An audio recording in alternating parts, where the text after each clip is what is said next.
جنات کی شرارت سے بچنے کا نبوی نسخہ۔ ابن ابی حاتم میں ہے کہ ایک بیمار شخص جسے کوئی جن ستا رہا تھا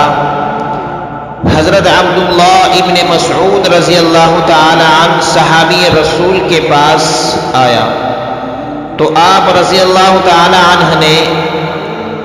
یہ آیت پڑھ کر اس کے کان میں دم کیا،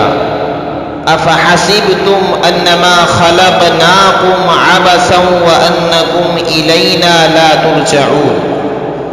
فتعالى الله الملك الحق لا إله إلا هو رب العرش الكريم ومن يدع مع الله إلها آخر لا برهان له به فإنما حسابه عند ربه إنه لا يفلح الكافرون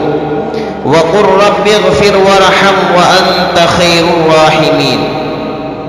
یہ آیت کریمہ پڑھ کر کے حضرت عبداللہ ابن مسعود رضی اللہ تعالی عنہ نے اس کے کان میں دم کیا تو وہ اچھا ہو گیا۔ جب نبی کریم صلی اللہ علیہ وسلم سے اس واقعے کا ذکر کیا گیا تو آپ صلی اللہ علیہ وسلم نے فرمایا، عبداللہ تم نے اس کے کان میں کیا پڑھا تھا؟ تو صحابی رسول حضرت عبداللہ ابن مسعود نے بتلا دیا تو حضور صلی اللہ علیہ وسلم نے فرمایا،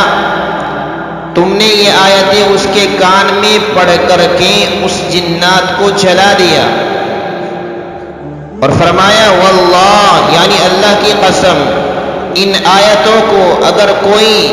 با ایمان شخص، ایمان والا شخص بالیقین یعنی یقین کے ساتھ کسی پہاڑ پر بھی پڑھے تو وہ بھی اپنی جگہ سے ٹل جائے۔ تو میرے دینی ایمانی بھائیوں، ہمیں بھی اس آیت کریمہ پر یقین رکھنا چاہیے، بھروسہ رکھنا چاہیے، اللہ کے نبی صلی اللہ علیہ وسلم کی اس وضاحت کو سچا ماننا چاہیے۔ اگر کسی کو جنات ستا رہا ہے تو وہ اس عمل کو کریں، انشاءاللہ مجھے قوی امید ہے اللہ کی ذات سے کہ وہ جنات کی شرارت سے، جنات کے شر سے وہ مریض شفا یاب ہوگا، محفوظ رہے گا، بچے گا۔ اللہ تعالیٰ مجھے بھی عمل کی توفیق عطا فرمائے اور تمام مسلمان بھائیوں، مرد و عورت کو سب کو عمل کی توفیق عطا فرمائے۔ السلام علیکم۔